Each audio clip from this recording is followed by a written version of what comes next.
Bisection method is also known as Bolzano method. Bolzano method.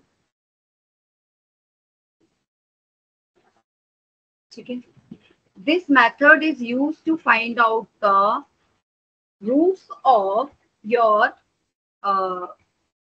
mathematical equation. Okay, so bisection method question with solution here to practice finding roots using this numerical method.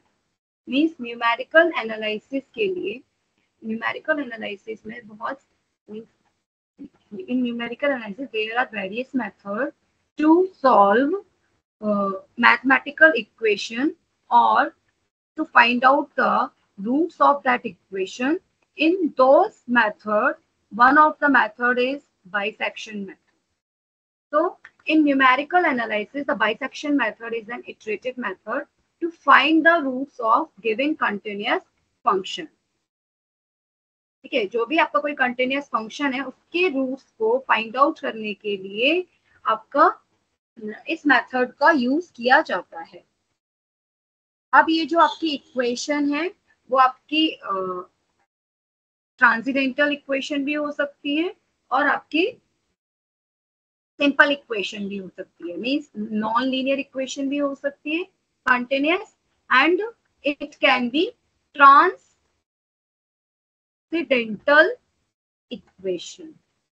Transcendental equation means equation has sine function. Trigonometric function means equation has log function. Equation has exponential function. ठीक है, तो इन equations का हम कैसे root find out करते हैं वो हम इस मेथड्स के थ्रू इन मेथड के थ्रू सॉल्व करते हैं. तो यहाँ पे बहुत सारे मेथड्स हैं जिनके थ्रू हम जाएंगे और उनके थ्रू जाकर आप अपने एक गिवन इक्वेशन के रूट्स फाइंड आउट करोगे. तो कोई थ्योरी नहीं आती है, लेकिन डायरेक्ट आपका क्वेश्चन आता है. और लेकिन क्वेश्चन को करने से पहले आपको थ्योरी को समझना जरूरी है. तो थ्योरी क्या कहती है कि जो आपका इसमें क्या होगा, जो आपका इंटरवल है उसको हम बाइसेक्ट करते रहेंगे रिपीटेडली. इंटरवल को बाइसेक्ट करते रहेंगे रिपीटेडली. और जो नियरेस्ट, और कब तक करते रहेंगे, जब तक आपके फंक्शन की वैल्यू या तो जीरो नहीं हो जाती है या नियर बाई जीरो नहीं आ जाती है. ठीक है, तब तक आप इसको क्या करोगे, बाइसेक्ट करते रहोगे. कैसे बाइसेक्ट करेंगे वो अभी हम डिस्कस कर रहे हैं. देखो, ये जो प्रोसीजर है वो लेंदी प्रोसीजर है पर टफ नहीं है. सपोज कोई भी फंक्शन आपको algorithm for the bisection method, this is important to do the to solve our question. For any continuous function, means for any equation, for any mathematical function, find the closed interval AB such that FA dot FB is less than 0. इसका मतलब क्या है, हमें यहाँ पर FA और FB की ऐसी वैल्यू फाइंड आउट करनी है कि एक आपका पॉजिटिव आए और एक आपका नेगेटिव आए. ठीक है, ए और वैल्यू ए और क्या, ए और बी ये क्या है, आपके इंटरवल्स हैं. A and B are intervals. इन्हीं इंटरवल्स को बाइसेक्ट करते करते हम नियरेस्ट रूट पर रीच कर जाएंगे. सिर्फ आप थ्योरी समझो कि क्वेश्चन से और इजी क्लियर हो जाएगा. F A and F B आपको ऐसे वैल्यूज पुट करने हैं ए और बी के कि एफ ए का जो फंक्शन आएगा कैलकुलेट होके वो पॉजिटिव आए और एफ बी एक फंक्शन आपका नेगेटिव आए. F A can be also negative, but if F A negative then F B have to positive. ठीक है, मीन्स अगर एफ ए नेगेटिव है तो एफ बी को पॉजिटिव होना होगा. अगर एफ ए पॉजिटिव है मीन्स आपको ऐसी वैल्यू चूज करनी पड़ेंगे, ऐसे वैल्यू पुट करनी पड़ेंगे कि एक वैल्यू पॉजिटिव आएगी और एक वैल्यू नेगेटिव आएगी. ठीक है, ठीक है, तभी तो आपका ये कंडीशन सेटिस्फाइड होगी F A dot F B is less than 0. Because जब आप एफ ए और एफ बी को मल्टीप्लाई करोगे, सपोज ये 2 है और ये -3 है, कैलकुलेट होती है, तो 2 मल्टीप्लाइड बाई 3 -3 क्या आएगा, -6, which is less than equal to, this is less than to 0. ठीक है, तो आपको ऐसे इंटरवल फाइंड आउट करने हैं जिसपे आपकी वैल्यू क्या हो जाए, लेस देन 0 है। और लेस देन 0 तभी आएगी जब आपका एक इंटरवल पॉजिटिव होगा और एक क्या होगा आपका नेगेटिव।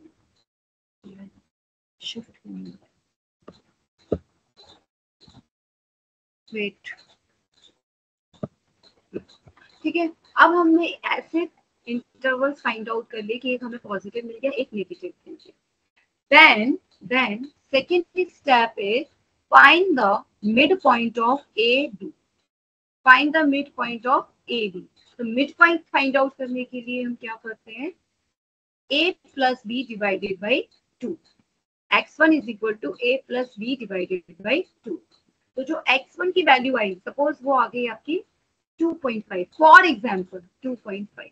अब इस 2.5 वैल्यू को हम fx में पुट करेंगे, मींस x की वैल्यू हम 2.5 पुट करेंगे और हम देखेंगे कि हमारा फंक्शन का वैल्यू पॉजिटिव है या नेगेटिव है। अगर पॉजिटिव है तो fa की जगह आप इस वैल्यू को पुट कर दोगे, अगर नेगेटिव है तो fb की जगह आप इस वैल्यू को पुट कर दोगे, fx1 को। समझो, आपने यहाँ पर दो वैल्यू फाइंड आउट कर लिए a और b, जिसमें fa की पॉजिटिव आ रही है और fb की नेगेटिव आ रही है। Then second step will be find the mid point. ठीक है, सपोज देखो ये आपकी एक लाइन है, ठीक है, ऐसे आपको मिल गया, ऐसे यहाँ पर मिल गया at 1 -1 और fb आपको मिल गया 1। ये a है, ये आपका b है। इस पे आपको मिला पॉजिटिव रूट, इस पे आपको मिला नेगेटिव। ठीक है, fa और fb। अब हमें इसका मिड पॉइंट निकालना है, मिड पॉइंट, जो हम किससे जाएंगे, x1 is equal to a plus B divided by 2। Means जिस वैल्यू पे ये पॉजिटिव आया है और जिस वैल्यू पे ये नेगेटिव आया, उन दोनों को ऐड करके डिवाइडेड बाई 2 कर, तो वो क्या बन जाएगा, x। अब इस x1 को fx में पुट करेंगे।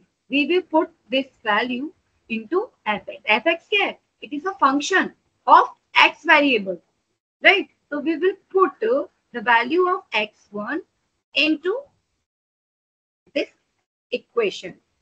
ठीक है, अब हम उसको पुट कर देंगे। अब हम देखेंगे fx1 की वैल्यू, fx1 अगर आपका पॉजिटिव आ गया, पॉजिटिव आ गया तो ये किसके इक्वल हो जाएगा, fx1 आपका पॉजिटिव है, then fa is equal to fx1 बन जाएगा and fb is equal to same रहेगा। if fx1 is equal to negative, then fa is equal to fa is equal to fa and fb is equal to fx। और ये process continuously हम repeat करते रहेंगे जब तक का हमारा एक्स नॉट की वैल्यू आपकी 0 नहीं हो जाती या नियर बाई 0 नहीं हो जाती। यही इसका algorithm. If fx1 is equal to 0, क्योंकि हमें क्या करना है, fx को 0 करना है, then x1 is the root. अगर x1 की वैल्यू पुट करके fx1 0 हो गए तो वही आपका रूट निकला है। लेकिन अगर आपका fx1 0 नहीं है, देन ये दो पॉइंट अकर हो जाएंगे, क्या, fa into fx1 is less than 0, root lies in x1, means x1 becomes b। b की वैल्यू अब कौन ले लेगा, x1,